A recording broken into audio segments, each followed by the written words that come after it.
Quanto tempo os anjos de Deus, quando são enviados para essa dimensão, quanto tempo eles passam aqui?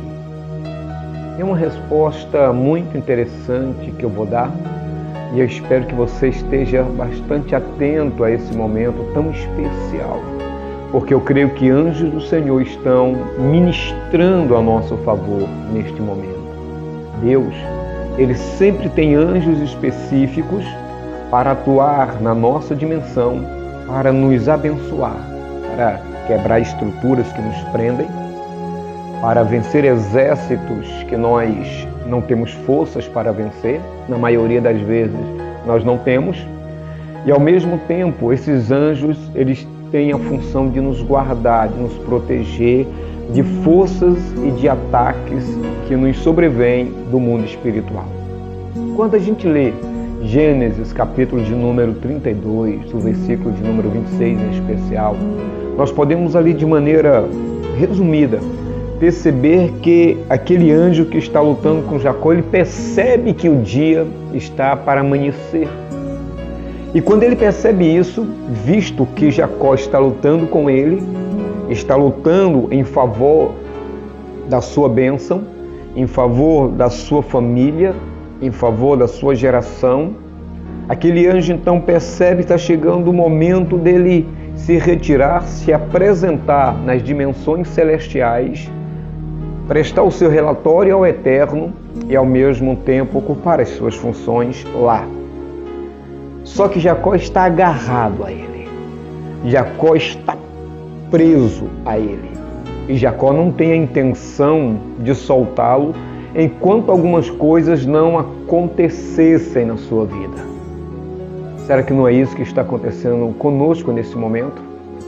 Talvez eu e você, a semelhança de Jacó, estamos lutando por uma situação, nós estamos batalhando por uma situação, estamos agarrados a uma situação. Muitas das vezes pensamos em parar, em desistir, em largar tudo, mas a bem da verdade, nós podemos perceber que se nós largarmos, se nós abandonarmos a nossa posição, isso pode nos trazer resultados não tão positivos como nós gostaríamos que acontecesse. Então esse é o momento de você continuar lutando pela sua vida, lutando pela sua família, lutando pelos seus projetos. Se tudo isso que eu estou falando está dentro do plano, está dentro do propósito divino, você não pode abrir mão dessas coisas. Você precisa lutar com mais intensidade. Você precisa lutar com todas as suas forças. Você precisa investir sua força, sua vitalidade, suas energias, pedir a Deus estratégias, porque eu creio que essa luta que você está lutando, talvez a dificuldade que você está passando, seja, entre aspas, como você estivesse agarrado a um anjo, e para poder ser abençoado, você precisa vencer esse anjo, não pela sua força, mas pelo cansaço. Por isso que é importante nós perseverarmos em oração. Por isso que é importante nós estarmos sempre orando, intercedendo, buscando ao Eterno, se devotando, se comprometendo com Ele. Naquele momento o anjo percebe que o tempo dele nessa dimensão está se esgotando. E respondendo à pergunta do irmão que me fez a respeito de quanto tempo um anjo pode ficar nessa dimensão, a resposta é muito simples. Tivemos aula com alguns rabinos e um dos rabinos, fazendo comentário a respeito desse texto e entre outros, ele deixou uma pérola, sabe? Ele plantou uma semente maravilhosa nos nossos corações. Ele diz que quando esses anjos são enviados a essa dimensão, quando Deus os envia para este mundo que eu e você vivemos, Ele os envia com um limite de permanência neste mundo. E o prazo máximo, segundo alguns rabinos, alguns divergem, mas o importante é que esses anjos, quando aqui chegam, eles só podem ficar por aproximadamente uma semana, ou seja, aproximadamente 7 dias. E por que eles só podem ficar aproximadamente por esse período? Os sábios chamam esse mundo de Asiá, Haolam-Siá, que é o mundo da ação, é o mundo mais baixo, é o mundo mais pesado, mais condensado. Esse mundo, ele está tão recheado, ele é tão pesado e ao mesmo tempo tão contaminado, ao mesmo tempo tão impuro, que essas forças da impureza, em algum momento dizem eles que se os anjos permanecerem mais tempo do que esse prazo que é dado para eles aqui, essa contaminação, essas impurezas, por esse mundo, seu mundo muito baixo, pode contaminá-los. E uma vez esses anjos contaminados, eles ficam impedidos de chegarem às dimensões celestiais. E alguns chegam a dizer que eles ficarão presos de uma certa forma nessa dimensão, materializado nessa dimensão. Porque é uma dimensão com muitas propostas. Por isso que ela é uma das dimensões mais baixas dos mundos que o Senhor criou. E quando eles vêm com esse prazo limitado. Um outro rabino também comentou com a gente que quando esses anjos estão vindo para este lugar, dependendo do anjo que está vindo, da glória, do poder que esse anjo contém, à medida que ele vai descendo as dimensões celestiais, ele tem que deixar um pouquinho da sua glória nesses mundos. E por que isso? Para que quando eles chegarem nessa dimensão, por conta da sua glória, por conta do seu poder, do seu esplendor, eles não provoquem uma catástrofe no ambiente que eles chegarem. Então eles vão como se eles fossem deixando espécie de armaduras, ou de vestimentas, ou de poder. E à medida que eles descem para essa dimensão, cada dimensão serve de um filtro, para que ele possa chegar aqui, não causar um problema no mundo material e poder se manter aqui. Então, essa contaminação desse mundo, ele é muito forte, ele é muito pegajoso, provoca muitas nódoas. Por isso que existe esse tempo limite. Quando nós relacionamos essa questão dos anjos descer a essa dimensão e ficar por um prazo, por um tempo limitado, diferente dos demônios, diferente dos espíritos maus, o que faz com que os espíritos maus tenham uma liberdade maior de agir aqui. O próprio Senhor Jesus disse que nesse mundo existe um príncipe, que o mundo jaz no maligno, ele é dominado, ele é controlado. O sistema desse mundo, ele é controlado, ele é dominado pelas forças do maligno de maneira muito limitada. Isso acontece porque quando Adão e Eva pecaram, Deus teve que se locomover para uma região das regiões celestiais para poder proteger o homem, para poder guardá-lo. Porque se Deus se manifesta como Ele se manifestou em Adão e Eva, quando Ele os criou, por conta da santidade, da glória, do poder, da pureza de Deus, não só o homem, mas como a natureza correria o risco de ser explodida, de desaparecer, de serem evaporados por conta dessa glória, por conta desse poder divino.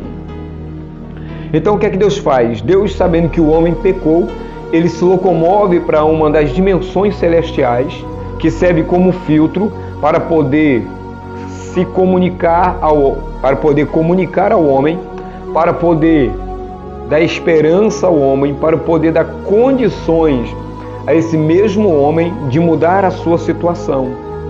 Então Deus, ele sai do primeiro céu e vai para o segundo.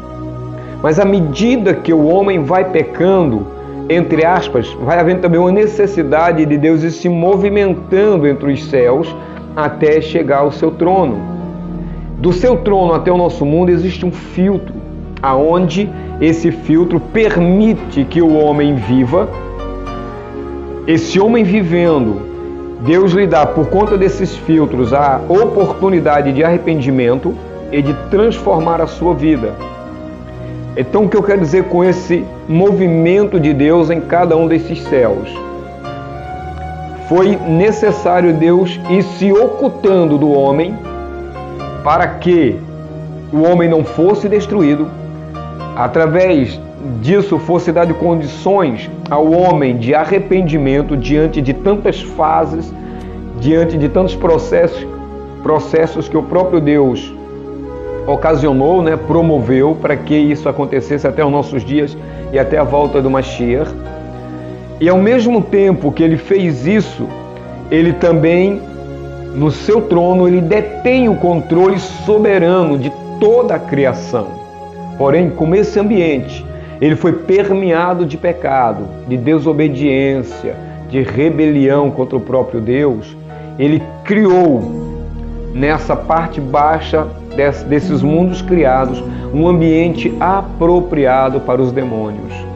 Então os demônios têm um ambiente propício para ele, porque se Deus está oculto, se Deus está, entre aspas, ausente, eu disse que Deus está ausente. Deus não abandonou o mundo. Deus trabalha de maneira limitada neste mundo por conta de tudo isso que eu já disse. Mas Deus controla todas as coisas. Deus pode intervir na situação da humanidade ou de qualquer ser humano a hora que Ele desejar, como sempre fez. Então, esse ambiente de pecado, esse ambiente de desobediência fez com que Deus se afastasse. E nós sabemos que a escuridão é a ausência de luz, que frio é a ausência de calor, e o mal é a ausência do bem. Então, afaste Deus do ambiente que uma pessoa viva. Esse ambiente que afastou Deus, a pessoa que fez com que Deus não ali estivesse, cria um vácuo. Esse vácuo é permeado de trevas, e essas trevas permitem que os demônios comecem a atuar nessa dimensão. Por isso que nós vamos ver sempre Jesus falando que nós somos luz e que o mundo jaz no maligno, que nós somos do reino de Deus, mas o mundo está envolto em trevas. Porque trevas, além de tantos outros significados, também significa um estado que falta santidade.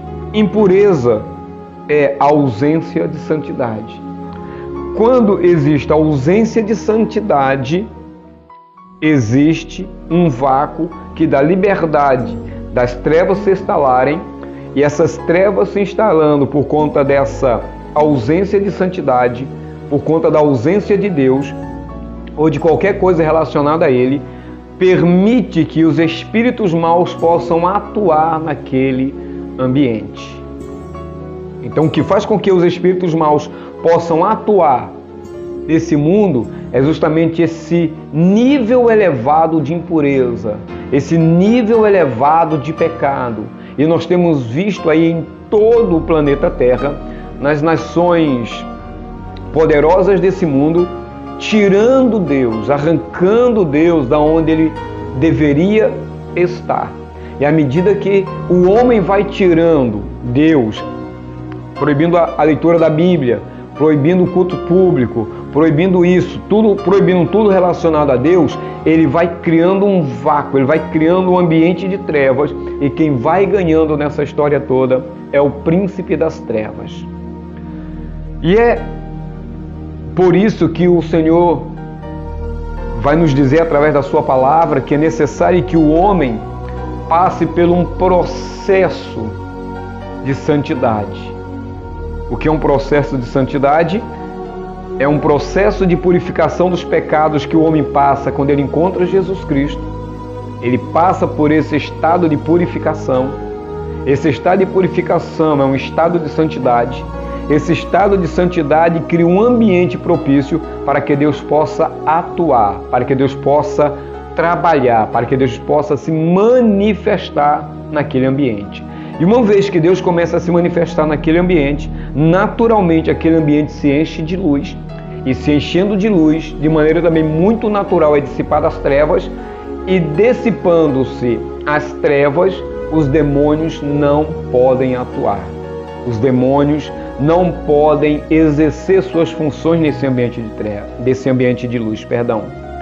A importância de sermos luz da terra e sal do mundo é justamente isso, é poder fazer com que esteja restrito toda a ação do inimigo na vida de quem é luz e na vida do ambiente onde essa luz está habitando.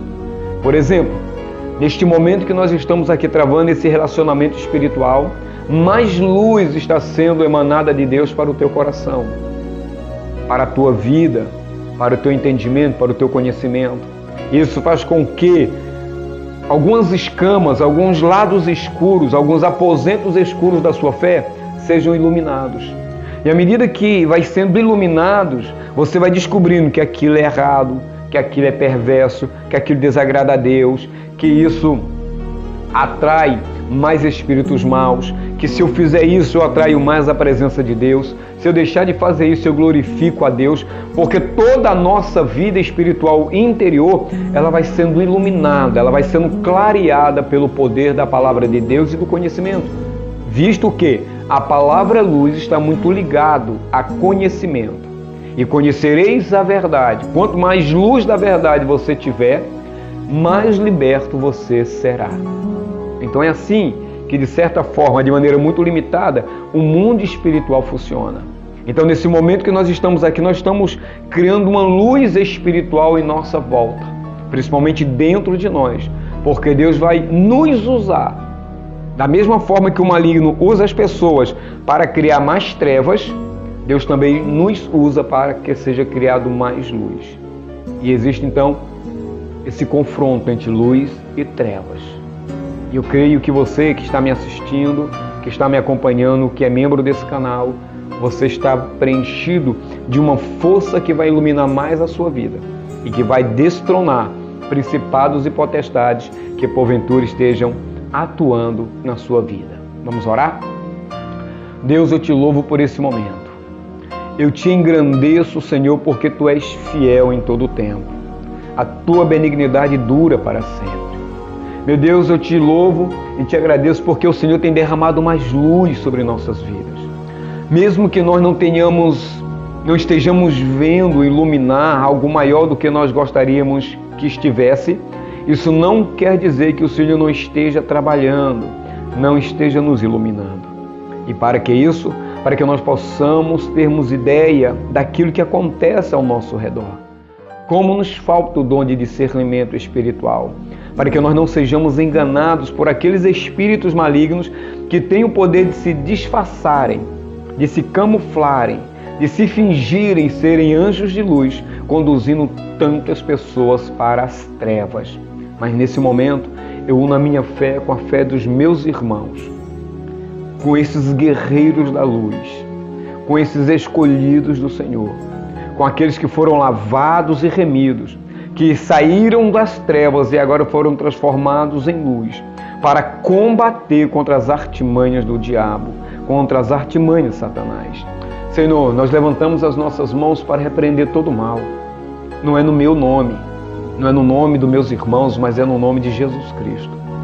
Que toda intervenção do mal, toda obra do diabo, Senhor, esteja sendo agora amarrada e retirada das nossas vidas, arrancado das influências dos nossos filhos, arrancado dos nossos pensamentos, dos nossos corações, para que nós possamos servir ao Senhor com luz e com luz verdadeira, não com luz falsificada, não com luz estranha, mas com a luz que ilumina o verdadeiro ser, que é Cristo Jesus, a razão da nossa esperança da vida eterna em nós.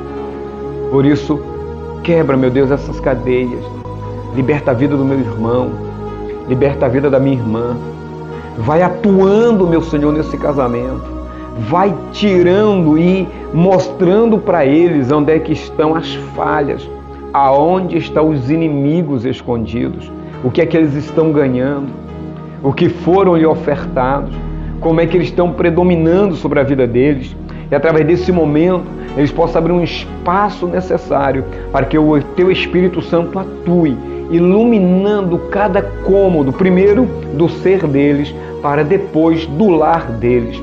E assim vai influenciando, vai aumentando essa luz, Senhor, na vida desse meu irmão, na vida dessa minha irmã, na vida desse agente do reino, para que ele possa agora vislumbrar a vitória que o Senhor está dando contra essa enfermidade, a vitória que o Senhor está trazendo para este casamento, para este filho, para esta igreja, para esse ministério. É no nome do Senhor Jesus que manifesta a tua luz poderosa para que os falsos amigos sejam revelados, eles caiam por terra e toda intenção, toda armadilha, todo laço, meu Deus, preparado para derrubar, para machucar, para denegrir, para provocar, Senhor, morte, destruição na vida do meu irmão ou na vida dessa pessoa por quem ele está orando, seja agora dissipado, seja agora desmoralizado, seja agora arrancado e a luz de Cristo esteja iluminando aonde eles estão e dando armas poderosas para o meu irmão vencer essa batalha, em o nome de Jesus. Receba a sua vitória, receba a sua vitória, receba em nome de Jesus e ao mesmo tempo mais iluminação divina, mais palavra de Deus, mais de Deus na sua vida, mais do Espírito Santo na sua vida, ok? Queridos, nós precisamos que você continue divulgando o nosso canal através do compartilhamento e através do seu like. A única coisa que eu posso fazer é fazer com que através desse vídeo ele chegue às pessoas do meu convívio, do meu ambiente, mas as pessoas que pertencem ao seu ambiente, só você pode fazer com que esse vídeo chegue a ele. E não chega só o vídeo, chega uma revelação divina, chega algo poderoso da parte de Deus projetado para fazer com que essas pessoas sejam alcançadas. Então seja um grande promovedor desse ministério e faça com que esse vídeo chegue ao maior número de pessoas possíveis. E se você não é inscrito, faz um favor para a gente, se inscreva, acione o sino de notificações e vamos crescer, vamos propagar o Evangelho no nome do Senhor Jesus. Aguardo você na próxima oportunidade. Shalom Vraha.